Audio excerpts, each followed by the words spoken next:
आए हुए हमारे क्षेत्र के, मेरे परिवार के सभी साथियों का आत्मा से, एक तो यहाँ से, एक अंदर से, आत्मा से धन्यवाद करता हूँ।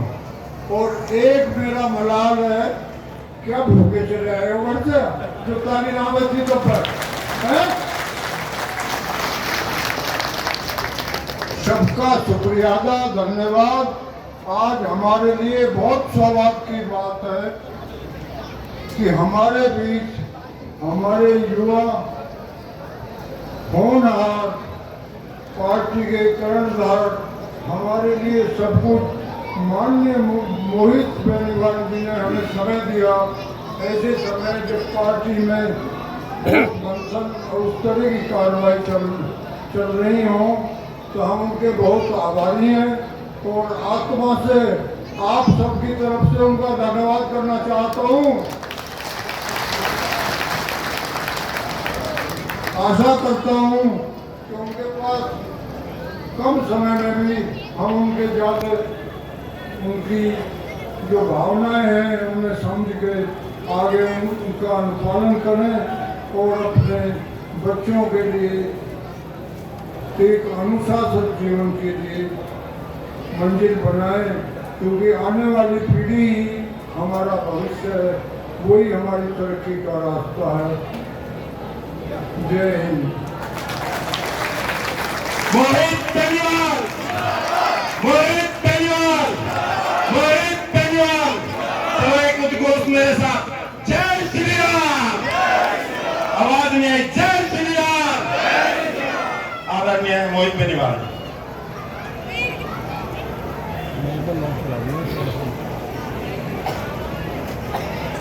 बोलो भारत माता की। मास्टर जी को बुलाना पड़ता, देखिए दोबारा। बोलो भारत माता की। अब दोनों हाथ ऊपर हो जाएं सबके, और ये पंजा नहीं दिखना चाहिए राहुल बाबा का, मुट्ठी दिखनी चाहिए बजरंग बली की। बोलो भारत माता की। मैं तो सोच रहा था कार्यक्रम आने के बाद कि घंटा बड़ा भड़ तो लग जाएगा मेरे, जब तक मेरी बारी आएगी बोलने की, पर इतना व्यवस्थित कार्यक्रम कि 15 ही मिनट हुए होंगे मेरी बारी आ गई। और राजनीतिक मंचों पर समय लगता है, और कई बार तो ऐसा हो जब तक नेता की बारी आवे बोलने की, तब तक लोग थक लें, कहने लगे भाई पता नहीं कब होगा नंबर। तो इसके लिए मैं मास्टर जी की तारीफ करूंगा। और मैं पूछ रहा था चौधरी साहब से, जो उस कार्यक्रम की अध्यक्षता कर रहे हैं,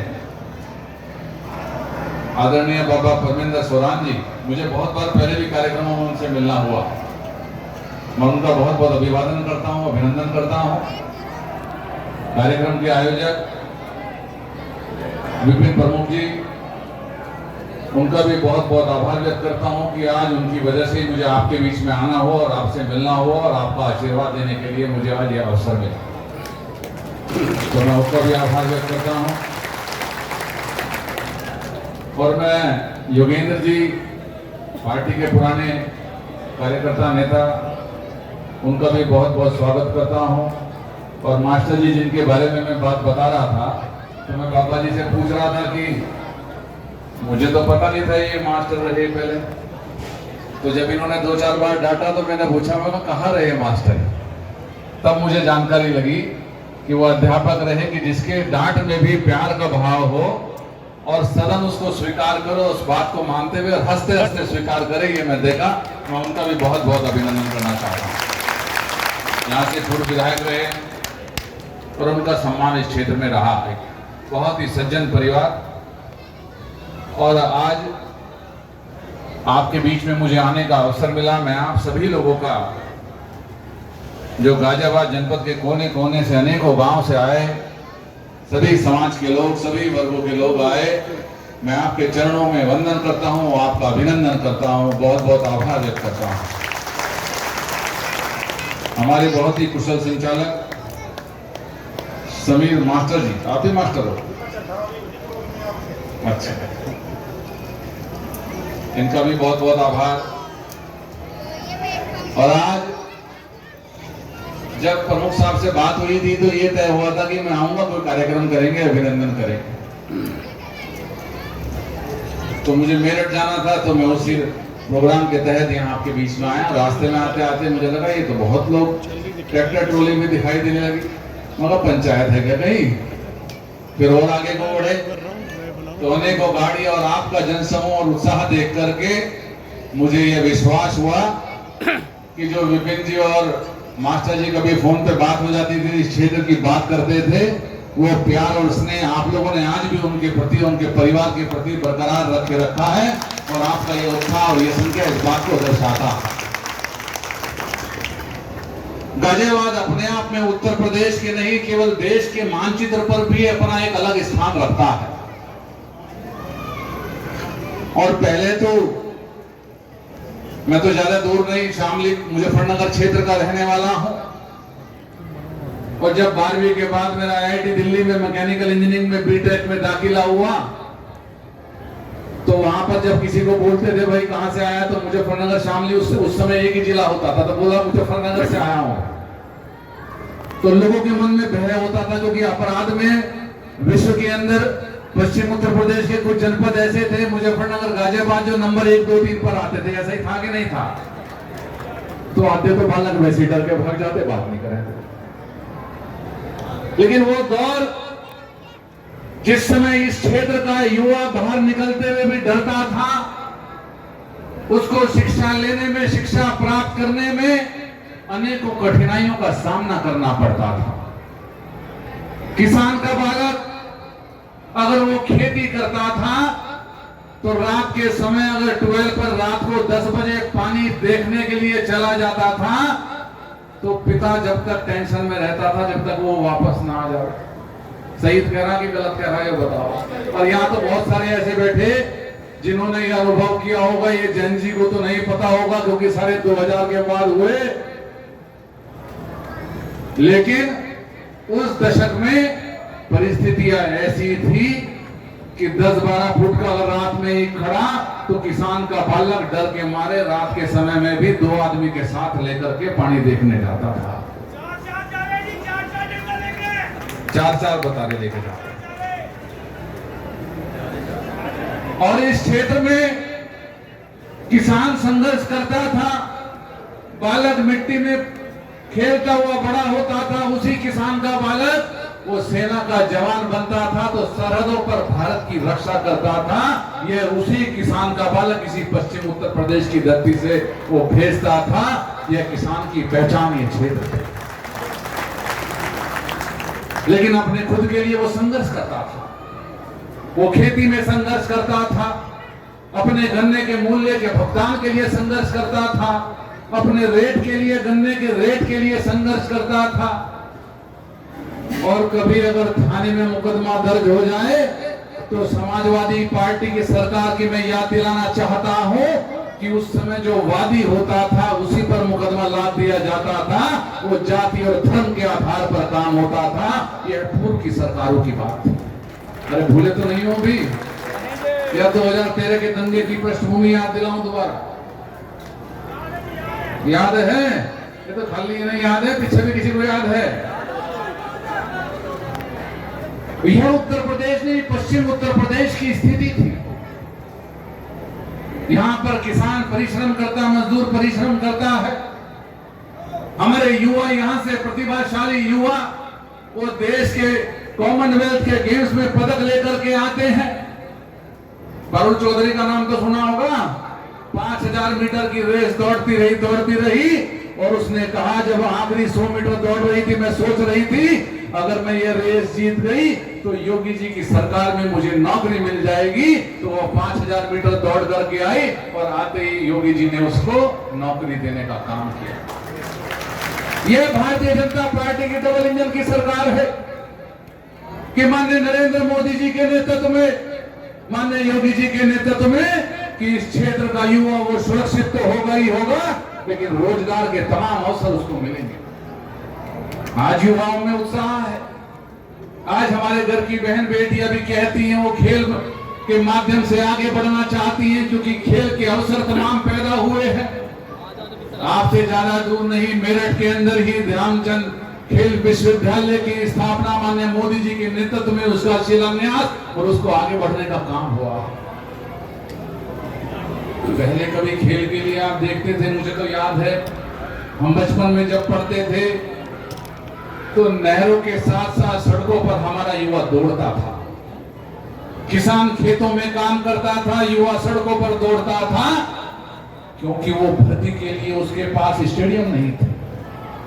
आज हमारी सरकार ने यह तय किया कि अगर पश्चिम उत्तर प्रदेश के मेरठ में क्रांति धरा पर मेजर ध्यानचंद खेल विश्वविद्यालय बनेगा तो हर जनपद में खेल का बड़ा स्टेडियम भी बनेगा, हर ब्लॉक के अंदर एक मिनी स्टेडियम भी बनेगा और गांव के अंदर भी खेल की सुविधाएं होंगी, ताकि हमारे गांव का एक युवा वो खेल के लिए उसे दर ठोकरें ना खानी पड़े, उसे सड़कों पर ना दौड़ना पड़े, वो अपने गांव में दौड़े, अपने जनपद के खेल स्टेडियम में जाए और जाकर के मेजर ध्यानचंद खेल विश्वविद्यालय के माध्यम से ओलंपिक में भी स्वर्ण पदक लेकर के आए।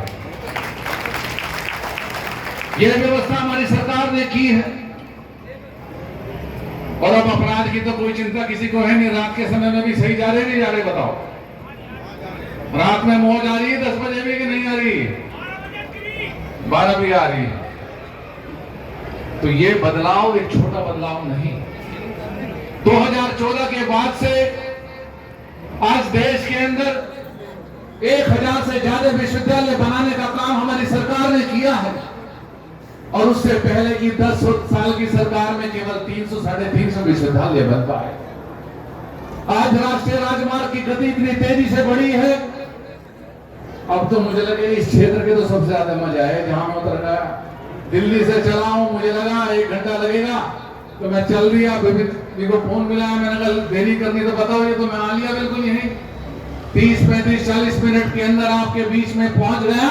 पहले दिल्ली से कोई चलता था तो उसको लगता था कि 2-3 घंटे बाद ही गाजियाबाद में क्रॉस कर पाऊंगा, ये परिस्थिति थी।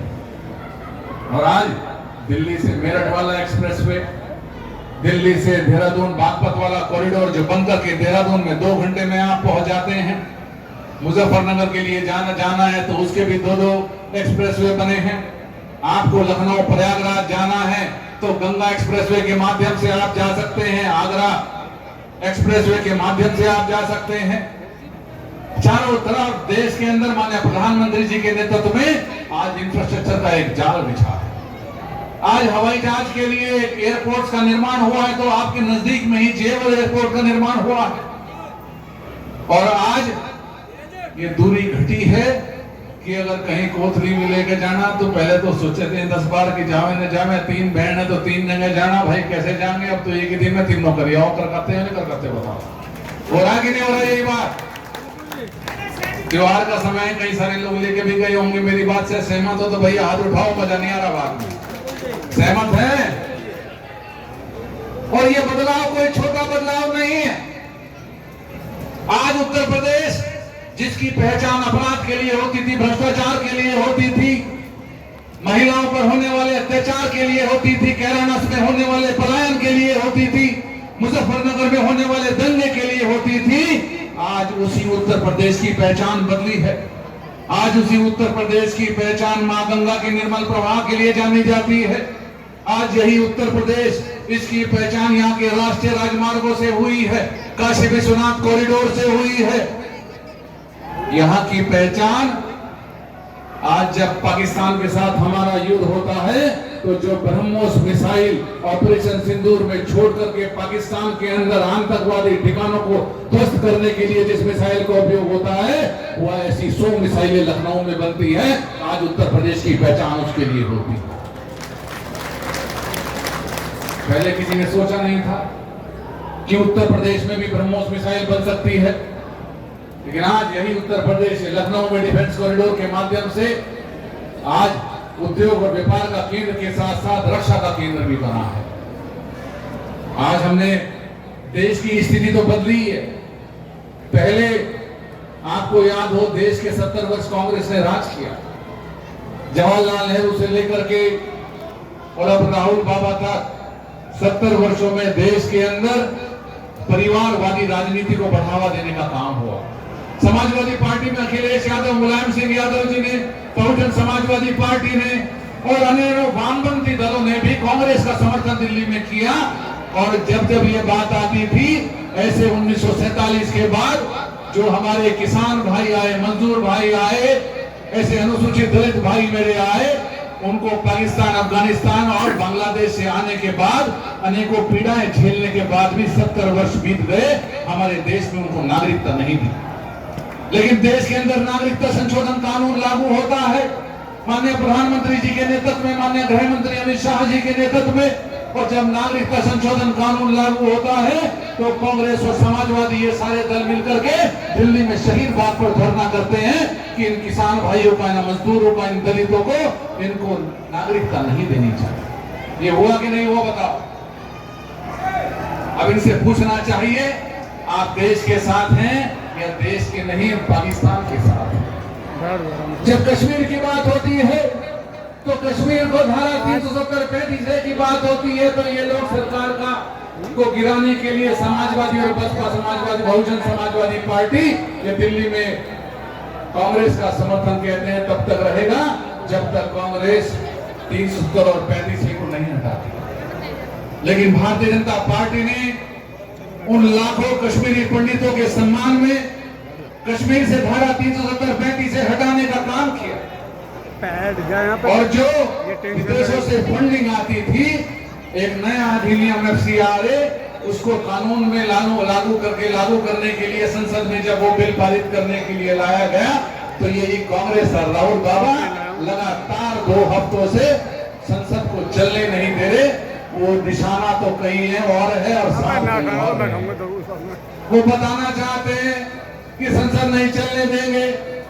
वो कभी कुछ और बात करते हैं कि संसद के बाहर अपना स्टेटमेंट दे, लेकिन संसद को चलने नहीं देना चाहते क्योंकि उनके मन में भय है कि अगर FCRA कानून लागू हो गया तो ये जो विदेश से फंडिंग आती थी यहाँ पर देश के अंदर अराजकता फैलाने के लिए वो रुक जाए। एक डिलिमिटेशन का कानून आगे पास ना हो जाए, उसको रोकने का काम करने का प्रयास राहुल बाबा और उनकी टीम कर रही है। महिलाओं को आरक्षण ना मिल जाए, इसके लिए अखिलेश यादव और राहुल गांधी वो पूरा प्रयास कर रहे हैं कि देश की आधी आबादी को वो आरक्षण ना दे पाए। लेकिन आज परिस्थितियां बदली हैं। आज मोदी जी के नेतृत्व में तो आज देश एकजुट है। वो युवाओं के लिए, महिलाओं के लिए, गरीबों के लिए और किसानों के लिए उन्होंने कहा है कि 2047 तक जो भी करना होगा करेंगे, लेकिन इस देश को विकसित राष्ट्र बनाने के लिए हमें कोई रोक नहीं सकता। हम लोग 2047 तक विकसित राष्ट्र बनाना है तो हमें आत्मनिर्भर भारत भी बनाना पड़ेगा। हमें हमारे देश के अंदर उत्पाद हुए जितने भी पदार्थ हैं उनका उपयोग बढ़ाना होगा और तभी किसान की आय दुगनी होगी। किसान का बालक रोजगार लेकर के वो भी देश का नाम रोशन कर पाएगा। और यह है, मुझे विश्वास है आज इतनी बड़ी संख्या में आप लोग आए हैं कि आपका प्यार और स्नेह इसी प्रकार से भारतीय जनता पार्टी के साथ हमेशा बना रहेगा। आज हम लोग 2027 के चुनाव से कुछ महीनों पहले हैं और समाजवादी पार्टी और अखिलेश यादव ये पीडीए कर रहे हैं। अब पीडीए में कभी तो ये पी का मतलब पिछड़ा कर देते हैं, कभी पी का मतलब पंडित कर देते हैं, कभी पी का मतलब परिवार हो जाता है। तो इनसे पहले तो ये तय करना पड़ेगा भैया पीडीए है क्या। और अगर इनको परिवारवादी राजनीति चलानी है, इनकी जब सरकार बनती है तो एक भाई बनता है मुख्यमंत्री, चाचा बन जाते हैं कैबिनेट मंत्री, तीसरा चाचा बन जाता है सांसद, एक भाई बन जाता है सांसद। परिवार के लोगों की अगर सूची उठा करके देखें तो 1 से लेकर के 20 तक, चाहे वो स्वयं हो, पत्नी हो, भाई हो, चाचा हो, तो पीडीए का मतलब पिछड़ा हो ही नहीं सकता क्योंकि इनको पिछड़े का मतलब ही मालूम नहीं है। पिछड़े का मतलब है कि सामान्य परिवार से आने वाला एक पिछड़ी जाति का व्यक्ति वो देश का, उत्तर प्रदेश के अंदर मंत्री बने, विधायक बने, सांसद बने, वो समाजवादी पार्टी ने कभी उसको प्राथमिकता नहीं दी। ये तो अपने परिवार के लिए राजनीति करते हैं। और परिवार की राजनीति ऐसी है, वो देश को, प्रदेश को और यहाँ के नागरिकों को भी वो तलवार की नोक पर रखने से बाज नहीं आते। क्योंकि उसका समय याद दिलाता हूँ 12 से 17 वाला, कि अगर कोई अपराधी अगर अपराध करके जाता था तो लखनऊ में जाकर के वो मुलायम सिंह यादव जी और अखिलेश यादव की शरण में जाता था। और यही कारण है, आपने देखा होगा कि सारे अपराधी वो समाजवादी पार्टी से जुड़े हुए ही क्यों होते थे। तो आज बदला है कि नहीं बदला है उत्तर प्रदेश? बदला है कि नहीं बदला है? अगर बदला है तो दोनों हाथ ऊपर खड़े करिए और मुट्ठी भीजिए। और बदला है तो 2027 में भी उत्तर प्रदेश में पुनः प्रचंड बहुमत की सरकार बनानी है कि नहीं बनानी है? सारे लोग बताओ भैया, इधर से भी बताओ, सब लोग हाथ ऊपर खड़े करके, हाथ नीचे मत करना। अगर इतनी जल्दी थकान मानोगे तो 27 का चुनाव कैसे जीतोगे? 27 का चुनाव गाजियाबाद की आवाज लखनऊ तक जानी चाहिए। आपकी ताकत केवल गाजियाबाद मोदी नगर की नहीं है, पूरे पश्चिम उत्तर प्रदेश की है। यहाँ के किसान, युवा, महिलाएं, ये गरीब, हमारे मजदूर भाई, आप सब मिलकर के तो पुनः प्रचंड बहुमत की सरकार बनाएंगे और मोदी जी और योगी जी के हाथों को मजबूत करेंगे कि नहीं करेंगे? तो दोनों हाथ ऊपर करो और बोलो भारत माता की। देखो आवाज पहले ज्यादा ही, अब कम होगी, तो कैसे चलेगा काम? 27 में पहले से कम सीट चाहिए कि ज्यादा चाहिए? बताओ। ज्यादा चाहिए तो आवाज भी बढ़ानी पड़ेगी। तो दोनों हाथ ऊपर करके बोलो भारत माता की, भारत माता की।